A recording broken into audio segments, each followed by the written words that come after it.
Confession of a City Trash Collector.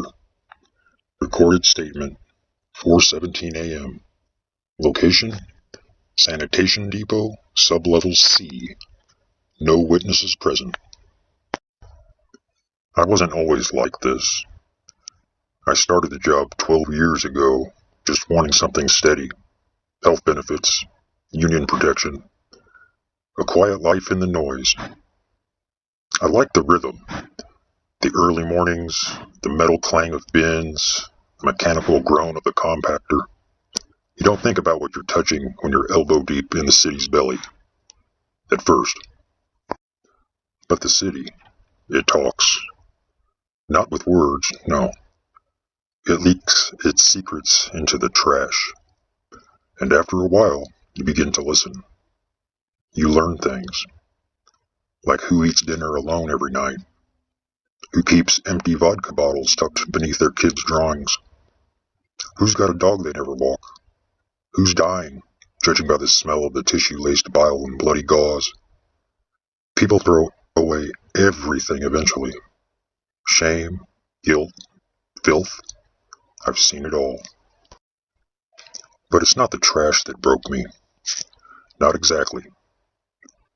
It started on Route 7. Beneath the overpass behind Marlowe Avenue. December, bitter cold. I was working solo because Tommy called out with a fever, lazy bastard. There was this barrel, tucked under a tarp, heavy, sealed with duct tape. Now, I've seen barrels like that before, usually chemical waste from some shady car shop, but this one stank, sweet, like rot wrapped in sugar. I opened it.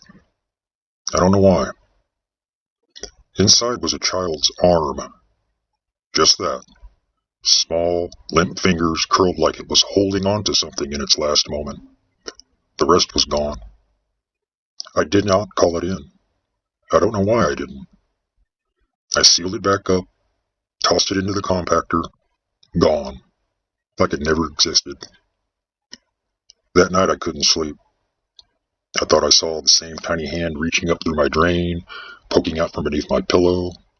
But the next day, business as usual. Until I started finding more. Once every couple months, another piece. A rib cage at the bottom of a bin on 8th, a half-chewed tongue behind an Italian restaurant dumpster, a spine, just the spine, wrapped in a silk scarf, all in different neighborhoods. Different bins, but always on my route. And here's the worst part. I stopped being scared. I started waiting for them, collecting them. I kept a shoebox, a finger here, a tooth there. I didn't tell anyone, not even my therapist. Hell, I haven't seen her in years. The box turned into a drawer, then a mini fridge. I labeled everything bagged and tagged like I was solving a puzzle no one else could see. Then the dream started. Black bags rustling, bins that whispered. Something down there, something watching me from inside the compactor. I swear sometimes I heard it breathing. Like the machine wasn't chewing garbage anymore, it was feeding. And I kept feeding it.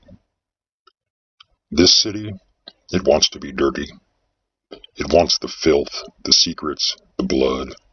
And me? I'm not a collector anymore. I'm a curator. I know whose trash to pick, who won't be missed. I've seen the cameras. I know the blind spots. I know where to hide a body in 300 cubic feet of Tuesday morning waste. I've compacted things that used to scream. Do you know what a skull sounds like when it folds in on itself? I do. I dream about it now. The crunch, the silence after, the warmth that rises from the compactor like breath. The city exhales, and I breathe it in. So yes, I've done things. And no, I don't feel sorry. Because someone has to clean up after this place. Someone has to take out the real trash. And the city? The city thanks me. Every night.